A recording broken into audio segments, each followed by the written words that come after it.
The Last Hope, Part 1. Captain James Carter was not having a good day. He had been awake for 36 hours, trying to keep his spaceship, the Hope, from falling apart. The Hope was the last surviving vessel of the human race after a devastating alien invasion that had wiped out most of the Earth and its colonies. The Hope had managed to escape the carnage, but not without damage. Its engines were failing, its life support systems were unstable, and its weapons were useless. Carter and his crew of 50 had been drifting in space for months, hoping to find a safe haven somewhere in the galaxy. But hope was running out.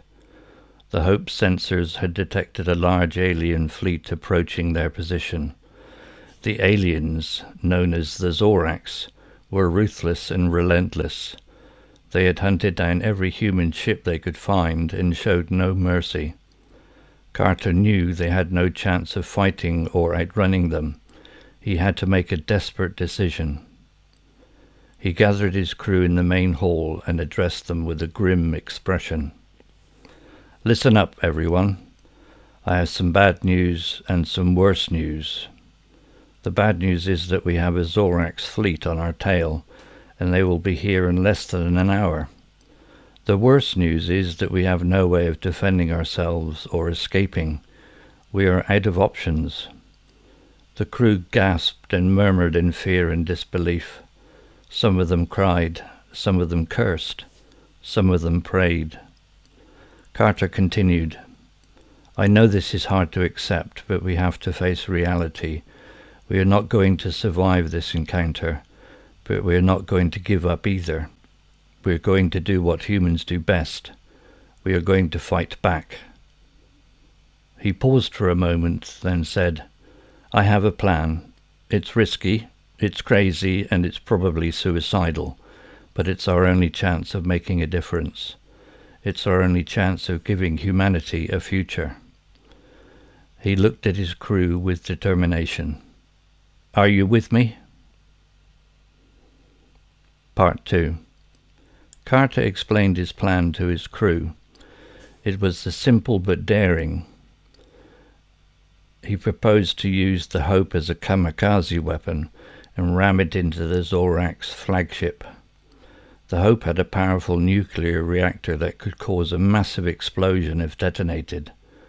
Carter hoped that by destroying the Zorax leader, he could create chaos and confusion amongst the enemy ranks, and maybe even inspire other human survivors to fight back. The crew listened to his plan with mixed reactions.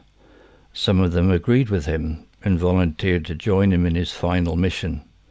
Some of them disagreed and argued that it was a waste of lives and resources. Some of them were undecided and asked for more time to think. Carter gave them 10 minutes to make up their minds. He said that anyone who wanted to join him should report to the bridge, and anyone who wanted to stay behind should go to the escape pods. He said that he would not force anyone to follow him, but he would not stop anyone from leaving. He then left the hall and headed to the bridge, where he waited for his crew to join him. He was not surprised when only 15 people showed up. They were his loyal friends and comrades who had been with him through thick and thin. They greeted him with salutes and hugs and told him that they were ready to die with him. Carter thanked them for his courage and loyalty and assigned them their roles. He told them to prepare the ship for impact and to activate the self-destruct sequence when they were close enough to the Zorax flagship. He then took his seat in the captain's chair and looked at the view screen. He saw the Zorax fleet approaching fast like a swarm of angry bees. He saw their sleek and sinister ships armed with lasers and missiles. He saw their flagship, a massive dreadnought that dwarfed the Hope. He felt a surge of adrenaline and anger. He clenched his fists and gritted his teeth. He said to his crew, "Are you ready?" They replied in unison, "Yes, sir." He said, "Then let's do this." He pushed a button and the Hope's engines roared to life. The ship accelerated towards the Zorax fleet like a bullet towards a target. The Zorax detected the Hope's movement and reacted with surprise and confusion. They did not expect such a bold and reckless move from a human ship. They did not know what to make of it. They tried to shoot it down, but they were too late. The Hope was too fast and too close. Carter saw the Zorax flagship looming in front of him. He saw its dark and menacing shape, its glowing windows, its deadly weapons. He smiled grimly. He said to his crew, "It's been an honor serving with you." They said back, "The honor is ours, sir." He said goodbye. They said goodbye. He pressed another button and activated the self-destruct sequence. The Hope's reactor started to overload, creating a bright and blinding light. The light engulfed the ship and then expanded into a huge fireball. The fireball reached the Zorax flagship and tore it apart. The explosion rocked the entire Zorax fleet, causing shock waves and debris. The Zorax were stunned and horrified. They had lost their leader, their strongest ship, and hundreds of their warriors. They panicked and scattered, unsure of what to do next. They did not notice a small escape pod that had ejected from the Hope before the explosion. The escape pod contained 5 people: Carter's wife, his son, his daughter, his brother, and his sister-in-law. They had decided not to join Carter in his suicide mission, but they also did not want to abandon him. They had watched him sacrifice himself for humanity's sake, and they had cried for him. They had also seen him succeed his plan, and they cheered for him. They had seen him become a hero, a legend, a martyr. They had seen him give humanity a last hope. Part 3. The escape pod drifted in space for a while until it detected a faint signal. It was a human distress call coming from a nearby planet. The pod's computer analyzed the signal and determined that it was safe and friendly. It decided to follow it and activated its thrusters. The pod landed on the planet, which was a barren and rocky world. It opened its hatch and the 5 people inside came out. They looked around and saw a small base hidden among the rocks. They saw a few human figures waving at them. They walked towards the base and were greeted by the humans. They were a group of survivors from another human ship that had been attacked by the Zorax. They had managed to escape and find this planet, where they had set up a makeshift shelter. They welcomed the newcomers and invited them inside. They offered them food, water, and medical care. They asked them where they came from and what had happened to them. The newcomers told them their story. They told them about the Hope, the last human ship. They told them about Carter, the brave captain who had sacrificed himself to destroy the Zorax flagship. They told them about the explosion, the chaos, and the escape. The survivors listened with awe and admiration. They praised Carter for his heroism and courage. They thanked him for his gift of hope. They also told them their own story. They told them how they had been part of a human resistance movement that had been fighting against the Zorax for years.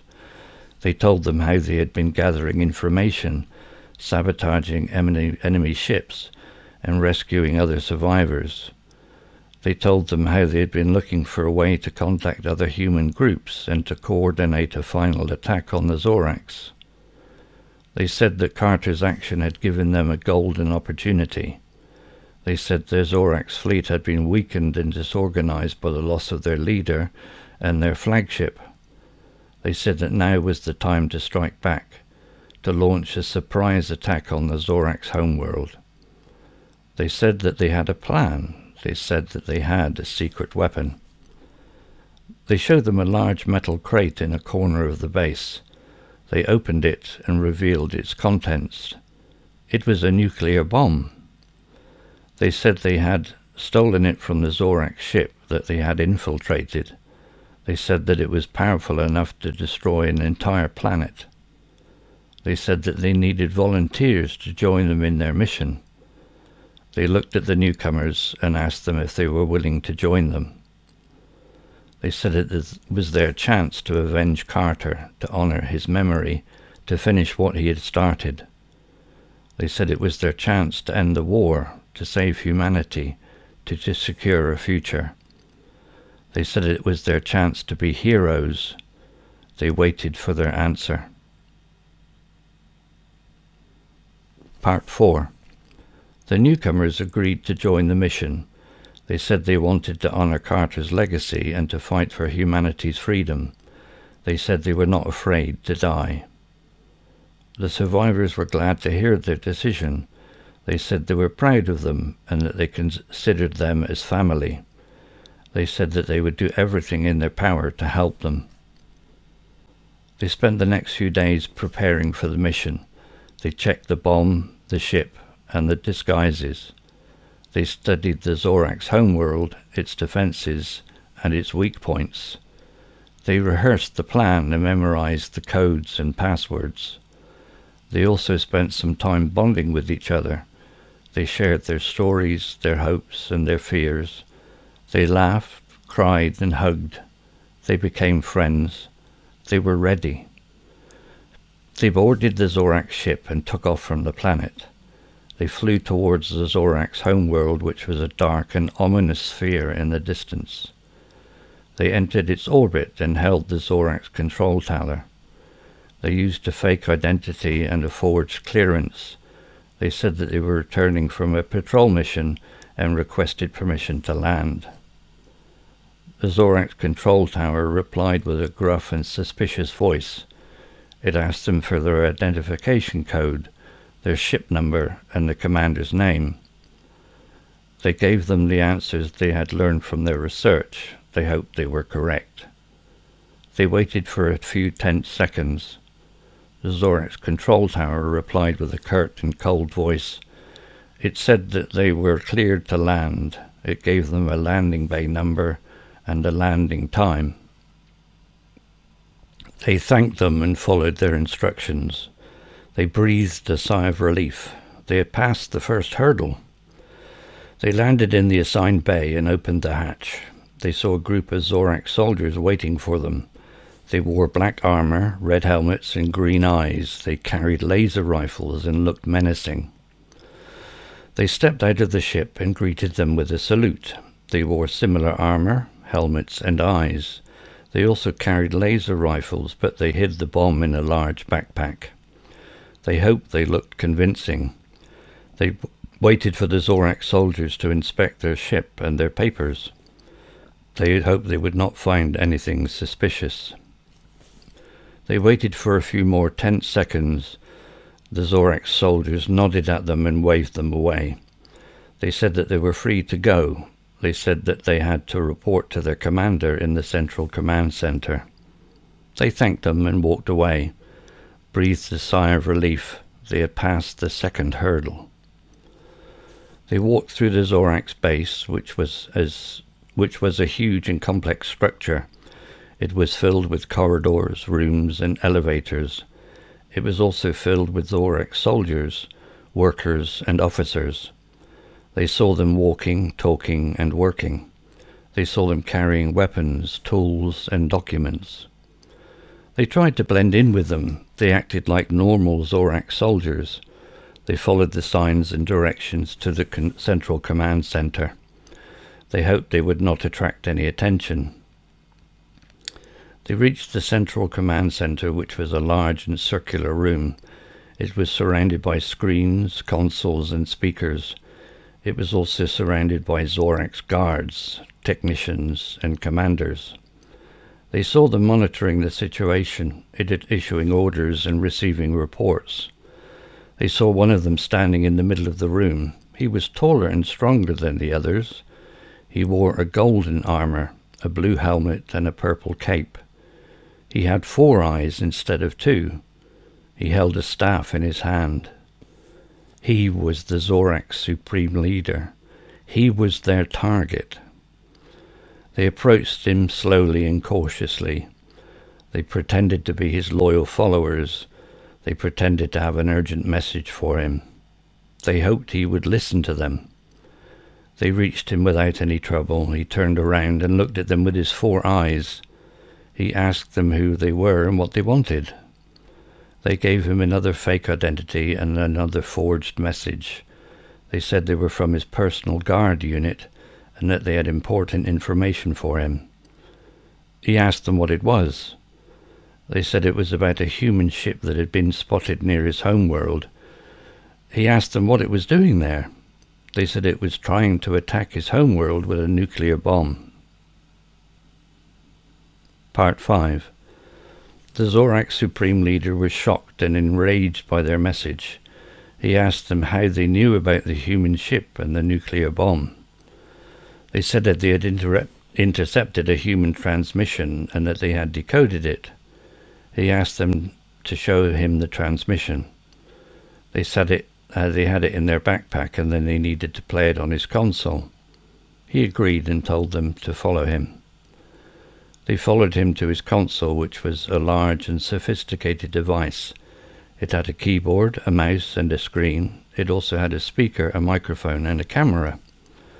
They put their backpack on the console and opened it. They took out the bomb and activated it. They said, "Surprise!" The Zorax Supreme Leader realized too late what they had done. He tried to scream, but he had no time. The bomb exploded, creating a bright and blinding light. The light engulfed the room and then expanded into a huge fireball. The fireball reached the rest of the base and tore it apart. The explosion rocked the entire Zorax homeworld, causing shockwaves and debris. The Zorax were stunned and horrified. They had lost their leader, their base, and thousands of their people. They panicked and scattered, unsure of what to do next. They did not notice the small ship that had taken off from the other side of the planet. The ship contained 5 people: Carter's wife, his son, his daughter, his brother, and his sister-in-law. They had decided not to join the others in their suicide mission, but they also did not want to abandon them. They had watched them sacrifice themselves for humanity's sake, and they had cried for them. They had also seen them succeed in their plan, and they had cheered for them. They had seen them become heroes, legends, martyrs. They had seen them end the war, save humanity, secure a future. They had seen them give humanity a new hope. They flew away from the Zorax homeworld, which was now a burning and smoking ruin. They flew towards a human colony, which was a bright and shining star in the distance. They contacted the colony and told them what had happened. They told them about the Hope, the last human ship. They told them about Carter, the brave captain who had sacrificed himself to destroy the Zorax flagship. They told them about the survivors, the resistance fighters who had sacrificed themselves to destroy the Zorax homeworld. They told them about the explosion, the victory, and the escape. The colony listened with awe and admiration. They praised Carter and the survivors for their heroism and courage.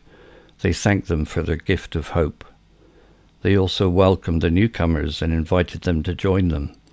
They offered them a new home, a new family, and a new life. They accepted their offer and thanked them for their kindness. They landed on the colony, which was a green and fertile world. It was filled with fields, forests, and rivers. It was also filled with humans who were happy, healthy, and free. They met with the humans who greeted them with smiles and hugs. They introduced themselves as Carter's family.